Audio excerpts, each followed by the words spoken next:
بیوی اور یتیم کی کفالت کرنے کا صلہ۔ سعودی عرب کے رہائشی ایک شخص نے خواب دیکھا کہ ایک شخص اس سے کہہ رہا تھا، اس فون نمبر پر رابطہ کرو اور فلاں شخص کو عمرہ کراؤ۔ فون نمبر بڑا واضح تھا۔ نیند سے بیدار ہوا تو اسے خواب اچھی طرح یاد تھا، مگر اس نے وہم جانا اور خواب کو نظر انداز کر دیا۔ 3 دن مسلسل ایک ہی خواب نظر آنے کے بعد وہ شخص محلے کی مسجد کے امام کے پاس گیا اور اسے بتایا۔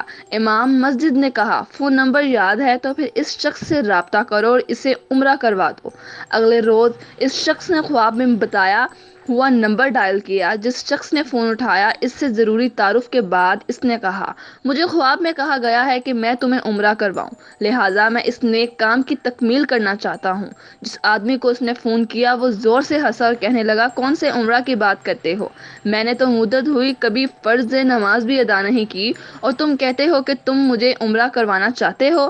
جس شخص نے خواب دیکھا تو وہ اس سے اصرار کرنے لگا۔ اسے سمجھایا کہ میرے بھائی، میں تمہیں عمرہ کروانا چاہتا ہوں، سارا خرچ میرا ہوگا۔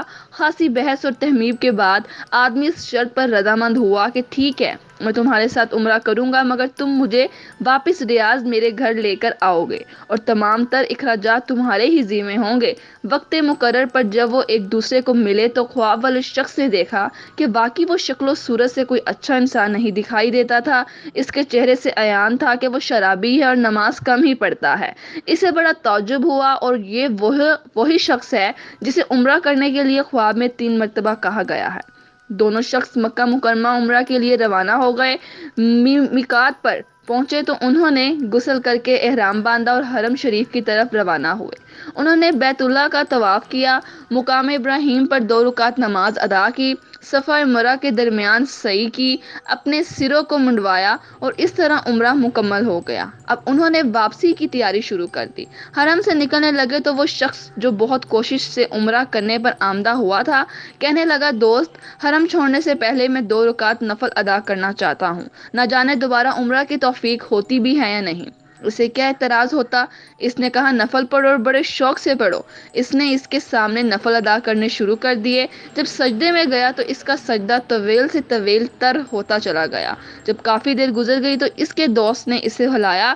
جب کوئی حرکت نہیں ہوئی تو اس پر انکشاف ہوا کہ اس کے ساتھی کی روح حالت سجدہ ہی میں پرواز ہو چکی ہے۔ اپنے ساتھی کی موت پر اسے بڑا رشک آیا اور وہ رو پڑا کہ یہ حسن خاتمہ ہے، کاش ایسی موت میرے نصیب میں ہوتی، ایسی موت تو ہر کسی کو نصیب ہو۔ وہ اپنے آپ سے ہی یہ باتیں کرتا رہا۔ اس خوش قسمت انسان کو غسل دیا گیا اور احرام پہنا کر حرم میں ہی اس کی نماز جنازہ ادا کی گئی۔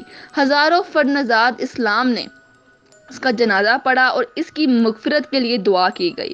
اس دوران اس کی وفات کی اطلاع ریاض اس کے گھر والوں کو دی جا چکی تھی۔ خواب دیکھنے والے شخص نے اپنے وعدے کے مطابق اس کی میت کو ریاض پہنچا دیا، جہاں اسے دفن کر دیا گیا۔ چند ایام گزرنے کے بعد خواب دیکھنے والے شخص نے اس فوت ہونے والے کی بیوہ کو فون کیا۔ تازدید کے بعد اس نے کہا، میں جاننا چاہتا ہوں کہ تمہارے شوہر کی ایسی کون سی نیکی یا عادت تھی کہ اس کا انجام استخر عمدہ ہوا؟ اسے حرم کعبہ میں سجدے کی حالت میں موت آئی۔ بیوہ نے کہا، بھائی، تم درست کہتے ہو، میرا خاوند کوئی اچھا آدمی نہ تھا۔ اس نے ایک لمبی مدت سے نماز روزہ بھی چھوڑ رکھا تھا اور شراب پینے کا عادی تھا۔ میں اس کی کوئی خاص خوبی بیان تو نہیں کر سکتی، ہاں، مگر اس کی ایک عادت تھی کہ وہ ہمارے ہمسائے میں ایک غریب بیوہ اپنے چھوٹے چھوٹے بچوں کے ساتھ رہتی تھی۔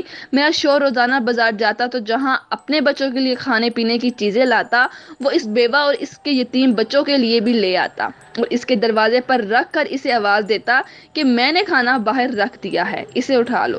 یہ بیوہ عورت کھانا اٹھاتی اور ساتھ میں خاوند کے لیے دعا کرتی، اللہ تمہارا خاتمہ بالخیر کرے۔